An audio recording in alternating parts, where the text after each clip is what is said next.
So let's get into it. Let's get into the Freeman Mazda stat of the week. Here we go.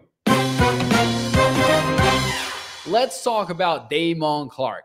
He has played very limited snaps. He has not played that much. However, in the plays that he has taken a part of, he is number one on the team, excluding defensive linemen, in stop percentage. For those of you who are unaware, Pro Football Focus measures a statistic that's called stops, and that means plays that result in a negative outcome for the offense. So if you don't gain enough yardage to be considered a successful play, so for example, if you don't get to 2nd and 5 on first down, that's not a successful first down. You need to get those 5 yards at least, that kind of stuff. And if you make the tackle, you get the stop. Damon Clark has not played that much, but he has a stop percentage of 9.5%, and this is on run plays specifically. He is number one on the team. In other words, he couldn't have had a better game last Sunday when the Cowboys played the Chicago Bears and Damon Clark introduced himself to Cowboys Nation.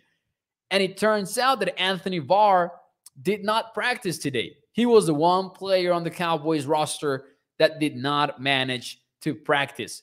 That probably means that Damon Clark will be your number 2 linebacker on defense behind Leighton Vander Esch, and you will see a lot more from him when the Cowboys take on the Green Bay Packers, which is even more important than most weeks, because who do the Packers target as an offense? They target their running backs, Aaron Jones and A.J. Dillon. Aaron Jones did practice today. He was limited with an ankle injury, but he did practice.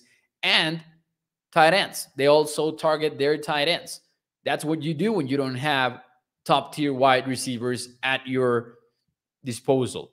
So get ready for a huge game for Damon Clark. 9.5% stop rate in his career. He's just one game into it, so let's not get super excited. He played in 51% of the defensive snaps versus the Bears, but still pretty impressive numbers and proving that he belongs in the NFL. That leads me to my question. Do you guys think, yes or no, is Damon Clark up for the challenge if he starts? Yes or no? Let me know in the chat. What are your expectations? That being said, and while you give me your answers, let me talk to you about our friends over at the guys that brought this stat to you, FreemanMazda.net, because the ride of the week is the 2023 Mazda CX-5 2.5 Turbo all-wheel drive. This one starts at $38,125. It's got all-wheel drive, auto climate control, Wi-Fi hotspot, game-changing feature, and an adaptive cruise control. With a miles per gallon capacity of 22 in the city, that goes up to 27 when you are in the highway. Make sure that you check out the ride of the week over at FreemanMazda.net, a family-owned business for over 65 years. And remember, when you choose Freeman Mazda, you are choosing a lifelong partnership with your car dealer.